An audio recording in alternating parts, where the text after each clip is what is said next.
Dalam serial adaptasi Amerika ini, tak jarang juga memunculkan adegan atau konsep yang sangat konyol, sehingga membuat penonton bertanya-tanya. Memang, kita pernah mengulas logika konyol Super Sentai yang sejatinya adalah versi asli dari Power Rangers.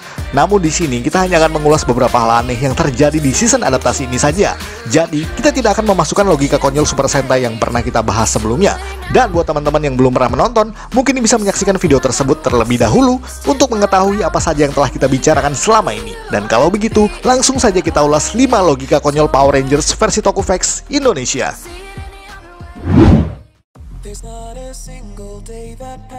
Dapat bernafas di planet manapun. Dalam beberapa season, khususnya Power Rangers in Space dan Lost Galaxy, di mana 2 season ini menyuguhkan nuansa perjalanan ke beberapa planet, kita bisa melihat bahwa para Rangers manusia bumi nampaknya masih bisa bernafas di planet-planet tersebut walaupun tanpa menggunakan helmet mereka. Hal itu menjadi sangat konyol karena hampir tanpa penjelasan. Karena sepertinya mereka dengan leluasa dapat menghirup udara manapun tanpa perlu khawatir akan oksigen. Satu teori menarik dari para fans adalah bahwa para Rangers dapat bernafas di udara planet manapun karena terlindungi oleh kekuatan dari Morphine Grid. Namun itu juga masih diperdebatkan karena masih berupa teori tanpa dasar. Seperti pada episode Power Rangers Wild Force yang berjudul Forever Red, di mana 10 Ranger merah bertemu dan berusaha menggagalkan rencana jahat General Venjix di bulan. Ya, di bulan. Dan bisa dilihat semua Rangers dapat dengan bebasnya bernafas, bahkan bertarung di sana meskipun tanpa kostum Ranger sekalipun. Lucunya lagi, pada movie spesial Power Rangers Samurai Clash of the Red Rangers, Scott Truman, sang RPM Red Rangers, datang dari dimensi lain dan mengaku khawatir tidak mampu bernafas jika harus membuka helmet Rangernya. Padahal masih sama-sama di bumi. Karena itulah, dalam film tersebut, sang aktor Ika Darville hanya bermain sebagai voice actor dan tidak muncul secara fisik lantaran alasan kontrak di balik layar.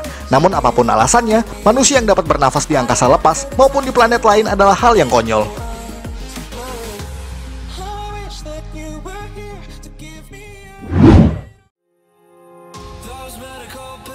Pertarungan yang nyaris tanpa darah. Tidak seperti di Super Sentai, dalam versi Jepang tersebut, penonton masih bisa melihat beberapa adegan yang menampilkan luka-luka para Rangers ketika selesai bertarung. Hal semacam itu dimunculkan untuk memberi kesan manusiawi pada tiap tokoh pahlawan kita tersebut. Akan sangat berbeda dengan yang ada di Power Rangers. Di sini, hampir kita tidak akan menemukan setitik darah pun yang tercecer pada tubuh para Rangers, meskipun dalam keadaan kalah sekalipun. Mereka hanya akan berakting seperti merintih kesakitan atau kadang menampilkan efek memar saja. Hal itu karena perbedaan budaya antara Jepang dan Amerika Serikat, di mana Power Rangers memang selalu menentukan standar penayangan yang aman tanpa memberi efek sadis berlebih. Tentu saja, itu merupakan kiat agar anak-anak lebih nyaman menonton, tanpa khawatir akan adanya efek darah yang bercucuran. Hal tersebut senada dengan apa yang terjadi pada tokusatsu secara umum, di mana selalu memberi percikan api demi mengurangi efek sadis dan juga memberi kesan epik kepada para penonton anak-anak. Namun sepertinya, Power Rangers lebih berusaha memperhalus semua itu dengan meniadakan efek luka meskipun hanya luka kecil semata.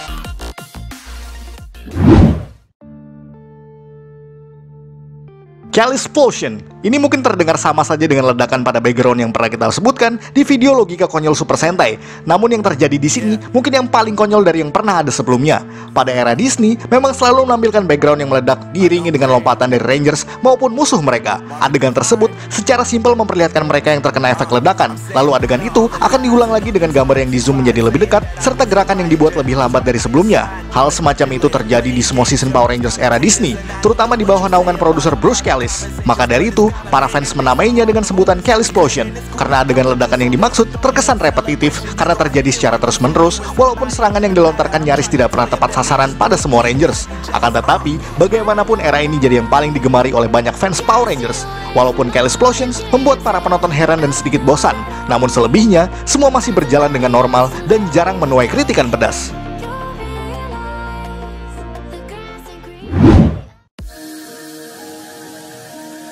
Bicara sambil bertarung. Ya, mungkin hal semacam ini tidak hanya terjadi di Power Rangers, namun juga di tokusatsu pada umumnya. Akan tetapi seperti yang kita saksikan, bahwa season Amerika ini adalah yang paling sering melakukan lebih daripada siapapun.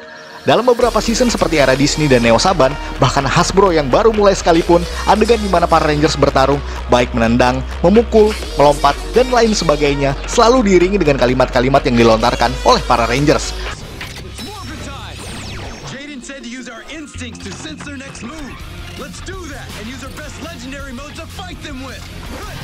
Memang, kita semua juga paham bahwa suara tersebut diambil secara terpisah di studio untuk mengisi bagian-bagian yang dianggap kosong dari footage pertarungan para Rangers. Namun perhatikanlah, Ranger yang bertarung sambil berbicara ini terkesan nyaris tidak menarik nafas sama sekali, meskipun dengan gerakan yang terlihat melelahkan.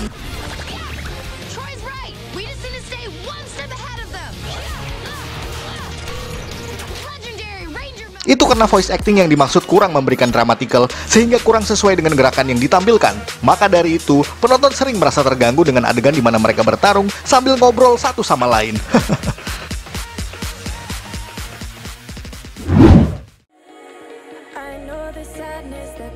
Zordon adalah mentor yang seenaknya. Dan yang terakhir adalah tentang sang mentor utama mereka di season era awal. Siapa lagi kalau bukan Zordon?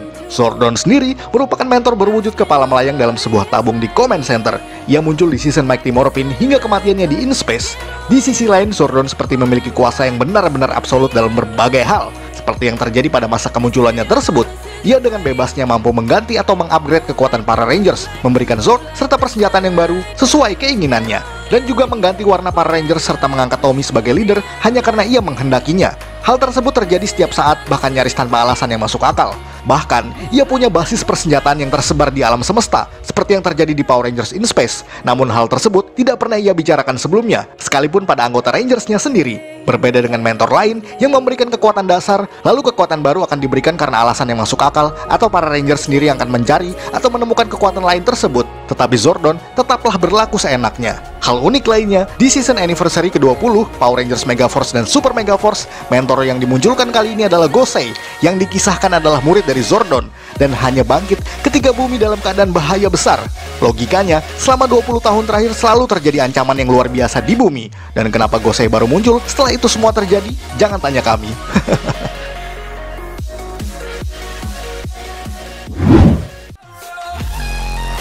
Sekian ulasan dari Tokofax Indonesia. Jika Anda suka dengan video ini, silahkan like dan share ke media sosial Anda.